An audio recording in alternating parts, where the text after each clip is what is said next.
ગાજરાવાડી ટાંકીથી ઈદગાહ મેદાન સુધીનો રોડ ફરી બન્યો બિસ્માર, વાહન ચાલકોને ત્રાહિમામ। વડોદરા શહેરમાં બ્રિજ બનાવવા ઉતાવળા થતા સત્તાધીશોને વહીવટીતંત્ર શહેરના રસ્તાઓ ગુણવત્તાયુક્ત બનાવવામાં નિષ્કાળજી બતાવે છે। વારંવાર પ્રજા રજૂઆતો કરી ફરિયાદો કરતી હોય છે, તેમ છતાં જાડી ચામડીના તંત્રના પેટનું પાણી પણ નથી હલતું। સત્તાધીશો વહીવટીતંત્ર પોતાના કર્મોના કારણે ધરતી પર તો બચી જશે, પણ ઉપરવાળાની અદાલતમાં નહીં બચી શકે। રસ્તાની સમસ્યામાં ગત વર્ષે નવીન નિર્માણ પામેલો રોડ હવે ફરી ખખડધજ હાલતમાં પહોંચી ગયો છે। ગાજરાવાડી ટાંકીથી ઈદગાહ મેદાન સુધીનો રોડ હાલ એટલો બિસ્માર છે કે ખાડા અને રોડ વચ્ચેનો તફાવત ઓળખવો મુશ્કેલ બની ગયો છે। તાજેતરમાં થયેલા ગટર લાઇનના કામ બાદ વરસાદ પડે કે નહીં, રસ્તા પર પાણી ભરાઈ જ જાય છે અને ખાડાઓનું સામ્રાજ્ય ફરી પથરાઈ ગયું છે।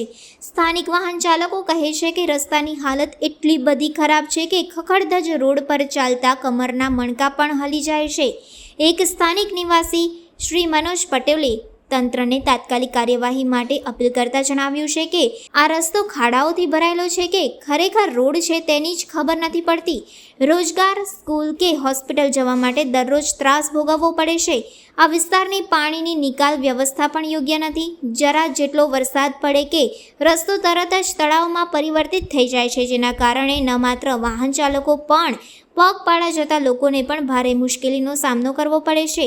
સ્થાનિક નાગરિકો અને વાહન ચાલકો હવે તંત્ર સામે આક્રમક બન્યા છે અને વહેલી તકે યોગ્ય કામ કરી નવો અને ટકાઉ રસ્તો બનાવવાની માંગ કરી રહ્યા છે। અપેક્ષા છે કે તંત્ર ગંભીરતાથી નોંધ લે અને યોગ્ય પગલાં ભરશે।